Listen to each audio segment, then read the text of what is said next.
News 18 Punjab देख रहे हो तुसीं। मैं हां रणबीर सिंह राणा। बुलेटिन च दिखावांगे वड्डियां खबरां, पर सब तो पहला शुरुआत करदे हां मनरेगा स्कीम ते सोनिया गांधी दा वड्डा बयान आया है। सोनिया गांधी दे वल्लों कहा गया कि पीएम मोदी ने मनरेगा नूं कमजोर करन दी कोशिश कीती है। मोदी सरकार ने गरीब लोकां दे हक्कां ते हमला किया है। सोनिया गांधी दे वल्लों बयान दिता गया है। उन्होंने कहा कि सरकार ने मनरेगा ते बुलडोजर चला दिता है अते इस हमले का मुकाबला करने लई असीं पूरी तरह तैयार हाँ।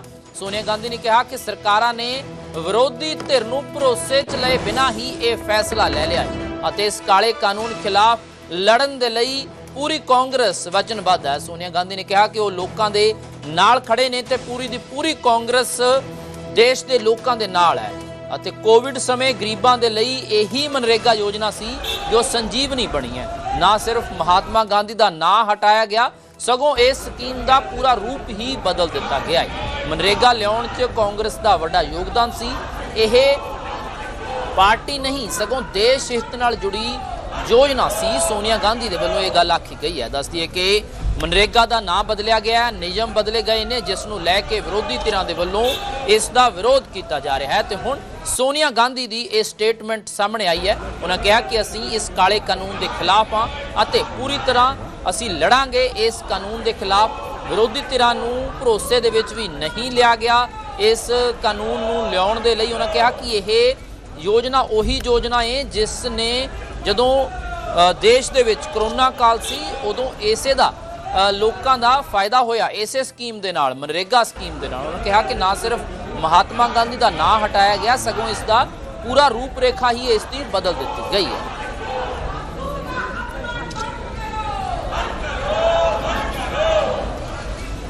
उसकी बात है कि अभी हाल में सरकार ने मनरेगा पर बुलडोजर चला दिया। न सिर्फ महात्मा गांधी का नाम हटाया गया बल्कि मनरेगा का रूप स्वरूप बिना विचार विमर्श किए, बिना किसी से सलाह मशवरा किए, बिना विपक्ष को विश्वास में लिए मनमाने ढंग से बदल दिया गया। अब किसको कितना, कहाँ और किस तरह रोजगार मिलेगा यह जमीनी हकीकत से दूर दिल्ली में बैठकर सरकार तय करेगी। इस हमले का मुकाबला करने के लिए हम सब तैयार हैं। 20 साल पहले अपने गरीब भाई बहनों को रोजगार का अधिकार दिलवाने के लिए मैं भी लड़ी थी। आज भी इस काले कानून के खिलाफ लड़ने के लिए प्रतिबद्ध हूं। तो देश भर दे विच कांग्रेस के आगू इस स्कीम के खिलाफ बोल रहे हैं जो नवी स्कीम मनरेगा के तहत लियांदी गई है। मनरेगा का नाम बदलिया गया, नियम बदले गए हैं। इसे नूं लैके पंजाब कांग्रेस ने भी केंद्र सरकार से सवाल चुक दिते हैं। पंजाब कांग्रेस के आगुआं ने कहा कि 100 दिन का भी काम इस वेले सरकार नहीं दे पा रही है 125 दिन का काम इस दे तहत किवें मिलेगा। उन्होंने कहा कि यूपीए सरकार ने मनरेगा तहत रोजगार की गारंटी दी सी अते मनरेगा दे नाल मजदूरां नूं रोजगार की गारंटी मिली सी।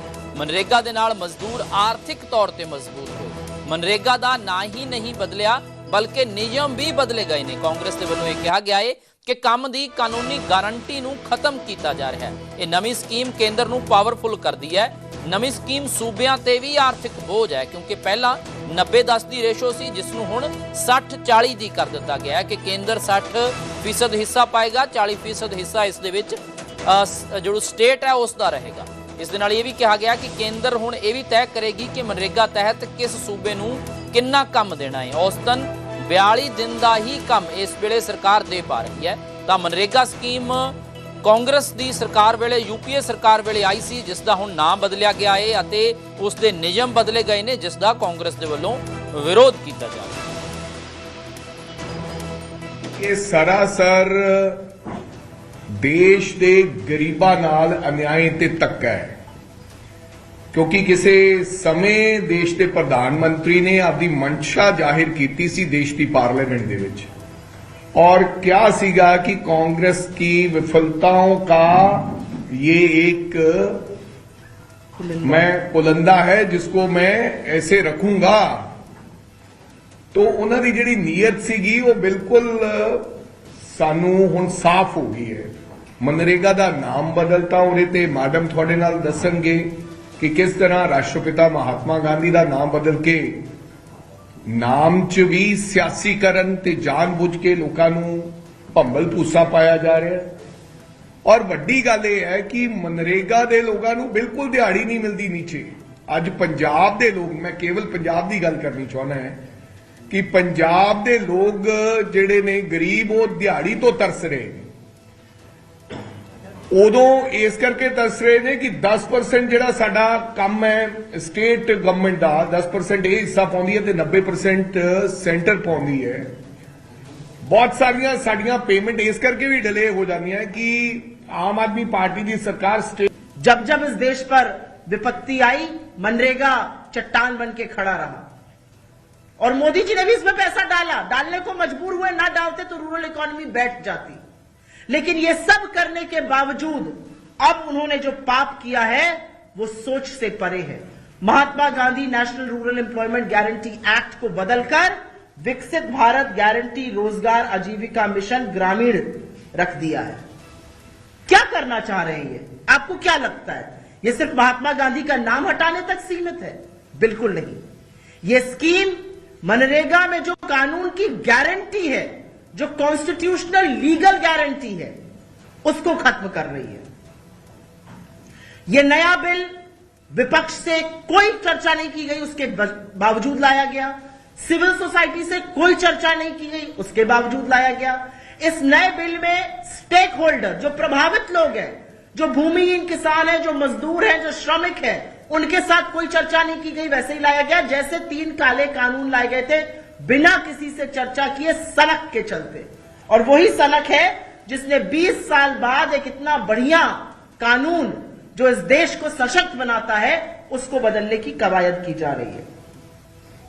यह अलग बात है कि महात्मा गांधी से संघ का पुराना बैर है। इन्हीं की विचारधारा से प्रेरित होकर गोडसे ने गांधी को 3 गोलियों से मार डाला था। चौथी इन्होंने चलाई है महात्मा गांधी की वैचारिक सोच को खत्म करने की, इतनी बड़ी स्कीम से उनका नाम हटाने।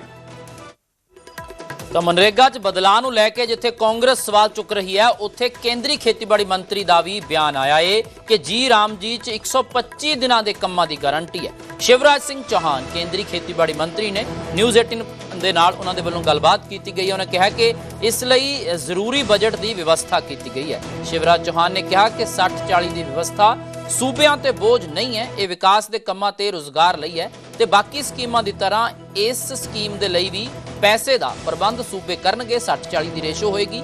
ਬਜਟ ਹਰ ਸਾਲ ਵਧਦਾ ਹੈ। ਇਹ ਕਾਨੂੰਨ ਹੈ ਜਿਸ 'ਚ ਕੇਂਦਰ ਅਤੇ ਸੂਬੇ ਦੋਨੋਂ ਬੰਨੇ ਹੋਏ ਨੇ। ਕੇਂਦਰ ਅਤੇ ਸੂਬੇ ਮਿਲ ਕੇ ਜ਼ਿੰਮੇਵਾਰੀ ਚੁੱਕਣ, ਇਹੀ ਸੰਘੀ ਢਾਂਚਾ ਹੈ। वो कह रहे हैं कि हमको हमारा बकाया पैसा तो केंद्र सरकार दे नहीं रही है, राज्य सरकार ये कह रही है, सारी राज्य सरकारें। पहले आप इसका जवाब सुन लें कि पहले केवल 86,000 करोड़ में मटेरियल का 75% राज्य देता था, 25% केंद्र देता था, मजदूरी का पैसा केंद्र देता था। अब वो 86,000 केंद्र और राज्य दोनों का मिला के था। अब 1,51,000 करोड़ से ज्यादा हुआ है, तो वो आप देख लीजिए केंद्र का हिस्सा भी उसमें 95,000 करोड़ रुपए से ज्यादा है। तो आप कह रहे हैं कि ये जो पहले जैसा 90 और 10% है, वैसा सही कुछ अभी भी है? नहीं, 90-10 है पूर्वोत्तर राज्यों के लिए, पहाड़ी राज्यों के लिए। बाकी राज्यों के लिए 60-40 है। इसमें पर ऐसा क्यों?